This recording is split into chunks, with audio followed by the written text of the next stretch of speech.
In the frosty heart of the Ural Mountains, a mystery was born. One that has chilled the bones of investigators and enthusiasts for over 6 decades. This is the story of the Dyatlov Pass incident, a tragedy that befell 9 experienced hikers in the winter of 1959. What started as a challenging expedition ended in a bizarre and horrifying puzzle that defies simple explanation. The group, led by Igor Dyatlov, was composed of students and graduates from the Ural Polytechnical Institute. They were all seasoned in long-distance ski trips and mountain expeditions, well prepared for the harsh conditions they were about to face. Their goal was to reach Otorten, a mountain deep within the northern Urals. They set off with high spirits, documenting their journey with cameras and diaries.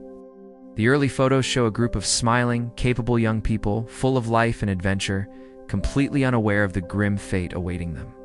The last entry in their shared diary, dated January 31st, described their preparations for the difficult climb ahead, then silence.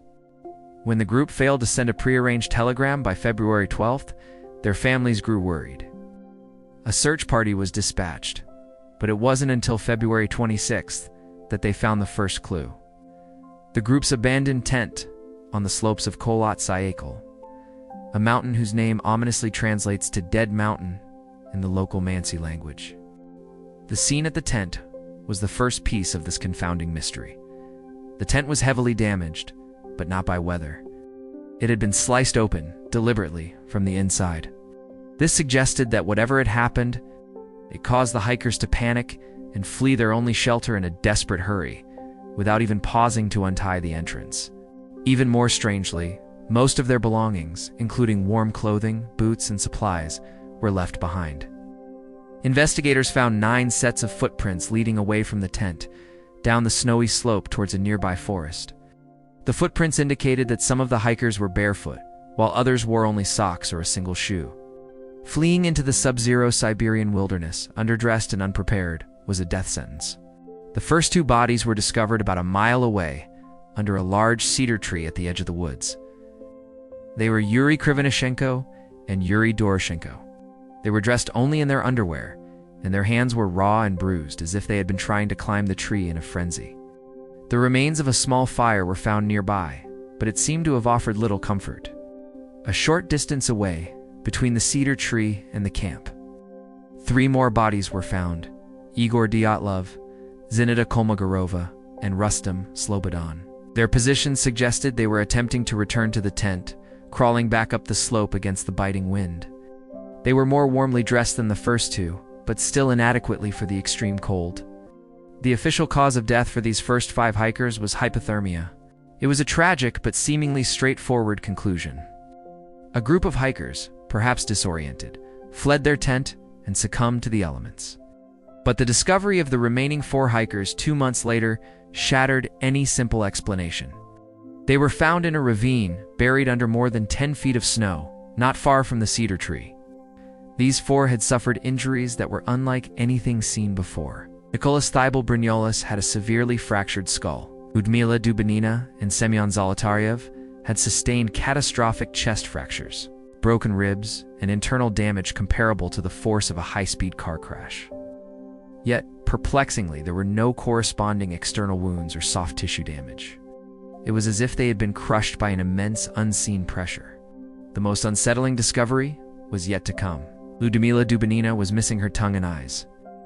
Alexander Kolovatov was also missing his eyes. The initial investigation simply noted that these parts were missing, with some speculating that they were decomposed by scavenger animals in the water of the ravine where they were found.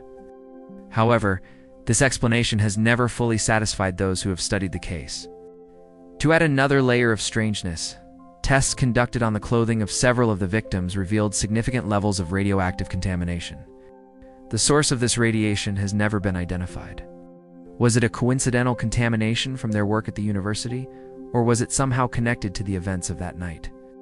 The question hangs heavy over the entire investigation. The official Soviet inquiry, 1959, concluded that the hikers died as a result of a compelling natural force they were unable to overcome. The case was abruptly closed, and the files were classified, fueling decades of speculation and conspiracy theories. The area was sealed off to the public for 3 years following the incident.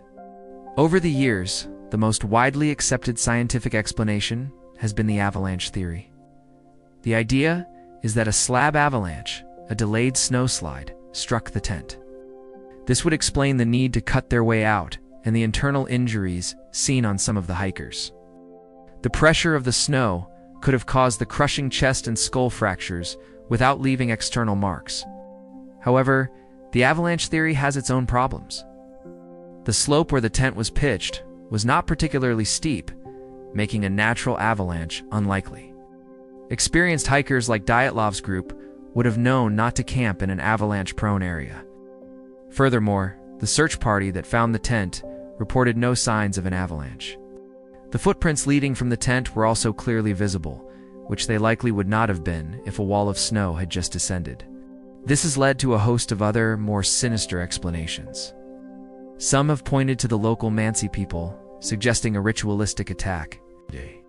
But investigators found no evidence of other people near the campsite, and the nature of the injuries didn't align with any known weapons. The Mansi themselves were peaceful and reported seeing strange, fiery spheres in the sky around the time of the incident. These reports of strange lights have fueled theories involving secret military weapons testing. Could the hikers have accidentally stumbled upon a clandestine military exercise? This could potentially explain the radioactive contamination. The compelling force that caused the injuries and the subsequent cover-up by Soviet authorities. The idea of a weapon that could cause such specific, powerful internal injuries without external signs is terrifying and remains purely speculative. Other, more fringe theories venture into the realm of the paranormal. Suggestions range from an attack by a cryptid creature like a yeti to an encounter with an extraterrestrial intelligence. While these ideas make for compelling stories, they lack any concrete evidence and are impossible to prove. The missing eyes and tongue, in particular, have been a focal point for these more imaginative explanations. In 2019, Russian authorities reopened the case in an attempt to finally bring closure. After reviewing the evidence, their official conclusion mirrored the avalanche theory, adding a new detail.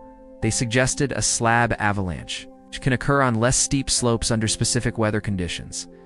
They believe the hikers fled, and in the darkness and blizzard conditions, became disoriented and were unable to find their way back to safety. Yet, this conclusion still feels incomplete to many. It doesn't fully account for the radioactive clothing, the missing soft tissues, or the sheer panic that would cause 9 experienced mountaineers to abandon their only shelter in such a state. It rationalizes the scene but doesn't quite capture the profound, chilling strangeness of it all. The Dyatlov Pass incident remains a perfect storm of confounding evidence and missing information. Each clue seems to contradict the next, leading investigators and researchers down a rabbit hole of possibilities. From the mundane to the utterly fantastic. Was it a tragic accident of nature, a secret military operation gone wrong, or something else entirely?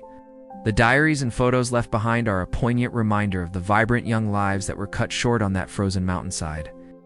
They went seeking adventure and found a mystery that has outlived them by decades. The truth of what really happened on Dead Mountain may have been buried forever under the Siberian snow. The story continues to captivate us because it touches upon our deepest fears of the unknown and the power of nature.